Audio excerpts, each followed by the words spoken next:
Hello everyone, TMMgamer here, and today I have the pleasure of bringing you another one of my FIFA 13 live team tutorials. And as you can see on the screen, I'm going to be playing as Liverpool, so let's get straight in and search for an opponent. Now, I have had pretty horrendous luck so far trying to record this. I've had 2 disconnects, and the first game I tried, which is a warm-up game. I always like to have a nice warm-up before I do the tutorial with the team I'm playing as. So, played the warm-up game, had like 63% possession and lost 2-1 to one absolute bullet screamer from about 35 yards. Great strike, Glenn Johnson. And when I was pushing for the winner late on, caught me on the counter-attack, had a little chip to the far post, nodded him to an empty net. It was very, very disappointing. So, fingers crossed, I can actually win a game, which would be nice, without the internet going down or without me missing a shed load of chances. So let's dive straight into the tutorial. And I've had the pleasure of playing Dortmund an absolute ton so far. So let's see, hopefully, if my internet can take it. Right, here we go. Finally. So I just cut out a long pause then. He had decided to watch all of the pre-match build-up, which is always fun. And I've had so many players come to me as Dortmund. That's a really shoddy start. Oh dear, what was I doing? Pay attention, lad. That was absolutely woeful. But anyway, early blip aside, let's talk a little about Liverpool. Now in goal, you've got Pepe Reina. Pepe Reina is a pretty solid goalkeeper. Oh, come on now. That's a really easy pass. I hate it when FIFA does that. You just tap a pass button, and the game goes, no, I don't want you to make that pass. Even though I've got one of the best players in the world making it for you, I'd rather you podged it massively wide. So hopefully we can get all of this bad play out of the system. Come on, Lewis. Oh, he went near post. I was hoping he'd hit the outside curl shot, because that's something I'm going to get onto a little bit with Suarez. But yeah, let's talk about playing with Liverpool a bit more. Let's talk about the keeper. Like I mentioned, Pepe Reina, nice and solid. The one problem he does have, and I'm definitely holding the analog stick up there as he decides to wander out of play, but the one problem he does have, his kicking is his best attribute. Now, this is a problem for goalkeepers, because it artificially inflates their rating, because, you know, he has 90 kicking, which is a tremendous stat. You know, pretty good if you like your kicking, but the thing is, you know, most goalkeepers... That's a lovely finish. Great finish, Daniel. There we go. Most goalkeepers can get away with mid-70s kicking. You know, there's very few times where you say, oh, I wish I had 90 kicking. I can't do this because I don't. You know, most of the time you'd much rather have that stat in positioning or reflexes or handling or something along those lines. So that is one thing. He isn't as good as his rating suggests, but he's not bad by any stretch of the imagination. So don't worry about that. One thing I would say is he does have a good long throw as well. So if you like your distribution, he is a very, very good goalkeeper for that. Let's move to the fullbacks now.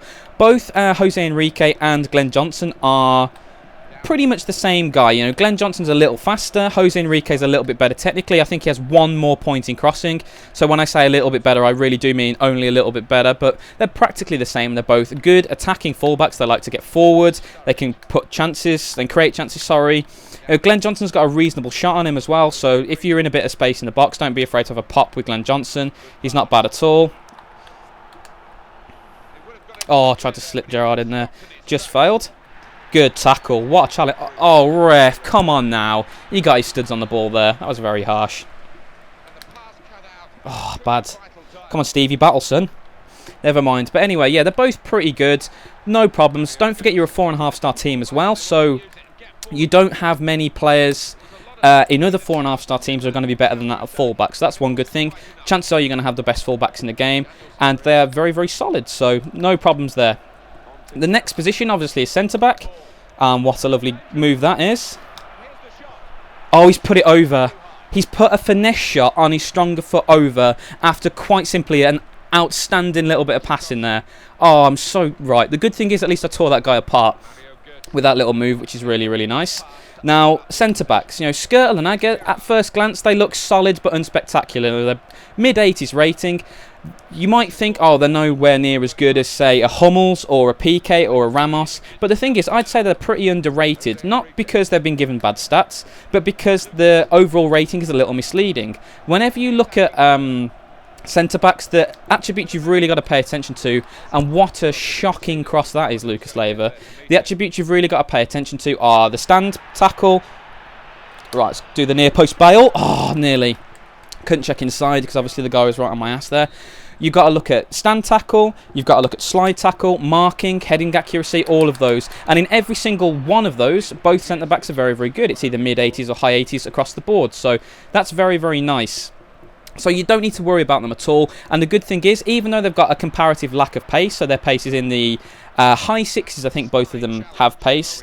Because you've got two reasonably quick fullbacks, you're never really in a position where pace is a problem. So don't worry about them at all. You've got a pretty solid back four. Now let's move up the pitch. Now I've decided to play a 4-1-2-1-2 or a 4-4-2 diamond, as it's called in seasons. Now I've gone for the narrow version. I haven't gone for the wide version.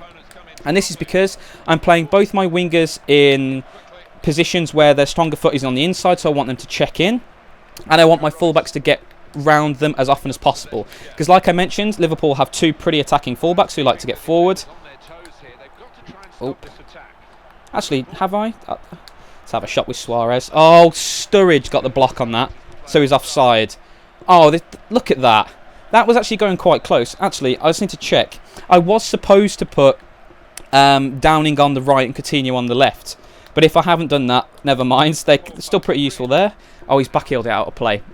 So in an ideal world, what I would do, and I don't want to pause it to waste even more time after that massive long pause the guy did at the start, but what I'd normally do is have Downing on the right and Coutinho on the left, so they can check in, try and get the passing together, because you saw earlier in the game, you know, I can rip guys apart with this team because of their good short passing. I'll just try and hold up for Sturridge. Come on, outpace him, lad. You're much quicker than Matt Hummels. That's a good cross as well. Oh, Downing's headed it over the bar. Very disappointing. But yeah, I have Lucas Leiva in that holding midfield role. He's got high defensive work rate. He's got low attacking work rate. So most of the time, unless you manually send him forward, he'll just sit in front of that back four and patrol. He's got reasonable passing attributes. Not tremendous, but very, very useful. So he's pretty good in that role. And that was not a good pass whatsoever. Oh, good bit of dribbling from him there. And I've ran Skirtle out of position. Got him back in time. There we go. Safety first. Right, let's do an aerial pass. There we go. It's pretty good to play out with Liverpool. Now, all of their players are reasonable on the ball. There isn't anyone who you go, oh, he's absolutely shocking on the ball. And you can see from the possession stats here, I've dominated possession against Dortmund, who are a very, very good team. And that was not the best pass, though. Oh, we just knocked that through. So you can see, look where Lucas Leiva is. He's just sitting in front of the back four. And this is why I absolutely love him in this role. It's very, very rare that he'll get his responsibilities confused. And this is key. This is what I want in a holding midfield player in this formation. Because you've got so many attacking players at the pitch, you do need that one guy just to sit and patrol. And he's very, very good at doing that. And it's alright, Johnson's pretty tired. But so's Royce, and I'll pronounce him Royce because I know a lot of you guys have complained when I called him Rouse. So I do read the comments, just a little bit of proof that I read the comments. You know, Lucas is very, very solid. If unspectacular, you know, he's not an Alonso. He won't go pinging over those 100-yard balls or whatever. And somehow that worked. Right. Try and fizz that upfield. Bit more power. No, not enough power. If you time that right, you can get a kick right over the top. And Suarez is through. That's a lovely ball. Come on, Sturridge. Oh, good tackle. Thought I'd skipped inside and beat him then, never mind. Oh, Danny. Nearly. Big head, lad. Oh, very unfortunate. But yeah, Lucas is very good. Let's move at the pitch now. Talking about Downing and Coutinho earlier. You know, Downing's not the quickest winger, but he has good crossing, so if the ball drops to him in a nice place, he can put a decent cross in. Coutinho's much more exciting to play with. He has very, very good dribbling. His dribbling is in the high 80s. Great ball control. He has good acceleration as well. So very often you sidestep a guy, burst away from him, and then the dribbling takes you around the second player. He's not someone who can just outpace a guy. He's not a Ribery by any stretch of the imagination, but he's very, very good. Once again, for a 4.5-star team, there's very few players in a 4.5-star team who will be as good as Coutinho, because like I mentioned with the centre-backs, every position has key attributes, and he has absolutely fantastic key attributes for that central attacking midfield or wing position, because I'm playing him in slightly a narrower role, so he's more of a centre mid, and because I've got Lucas Leiva sitting there, he spends most of his time running forward, so he's pretty much a de facto centre attacking mid in that position, and all of his stats for that role are very, very useful. There's no denying that. So he's very, very good. Definitely recommend him. Downing, like I mentioned on the other side, less spectacular, but also still pretty useful. Good save. Win that header. Nicely done. He's still pretty useful, you know, but the main part of this team is a man named Luis Suarez. You know, Luis Suarez, oh, too much power. I did not see that guy there. Radar just camouflaging nicely for a little bit. Oh, calmly done now, just dink that. Come on, Danny, win that. Oh, Daniel Sturridge. So Lucas just hoovers up, sitting in that little role. You know, Luis Suarez, he's a key part of this team, and like I mentioned, everything you want to do in this team is all about trying to get in Suarez chances, trying to get him on the ball, trying to get him on the ball as far up the field as possible, because what I sometimes see, and I trialled Liverpool in a 4-2-3-1, which is their default formation. What I found in this is Suarez often picks the ball up a little bit too deep, and you saw there, he has a tendency to drop deep and pick it up. Now, he doesn't have high defensive work rate, but I think that's just how he plays. And he plays like that in real life. But what you're looking for him to do is be as attacking as you want him to be. So as attacking as possible. So I play him in that central forward role, in like a striker, and I play Steven Gerrard as central attacking midfielder. Now, another reason why it's good to do this is Steven Gerrard has high work rate. So he has high defensive work rate and he has high attacking work rate. And when you play him as a normal central midfielder, one of the problems that can occur with this... Oh, that was a bit fortunate. One of the problems that this can cause is he just randomly charges around.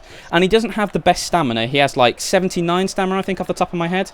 So that's not fantastic. It's not bad by any stretch of the imagination. That was a terrible pass. But it's not incredible.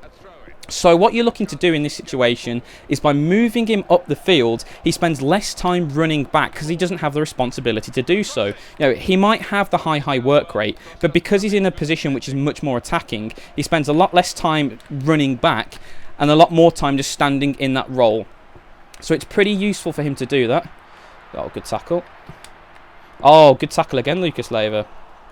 Right, let's launch the counter-attack. Oh, Suarez! Oh, fortunate you weren't offside there. Why are you not running towards the ball in that situation? Oh, Sturridge. That'd let me switch to Sturridge there. I would have been in. Oh, I just missed the slide. That's bad play. Good play. Passed it away. Oh, what? I need to get my controller checked out here, because I've been playing passes today which have been going absolutely nowhere near where I'm intending for them to go. You know, I just clicked a nice little X pass there to just dink it inside to the guy next to me, and it decides to absolutely pummel it all the way back across. It's not what I'm intending. Right, let's get the ball down, actually try and pass it a little bit here. But yeah, like I've been saying, the good thing about playing Gerrard that far forward, he doesn't spend as much time running back. He has all the attacking attributes you need.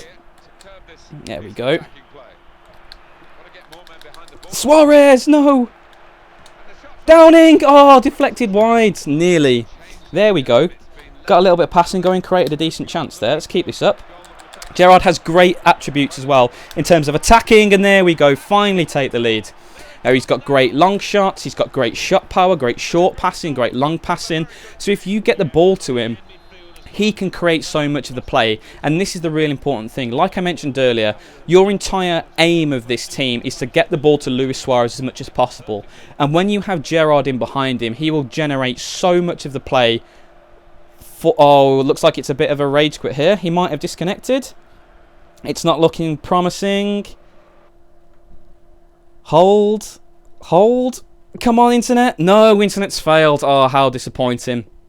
Right, I'm just going to quickly finish off right here.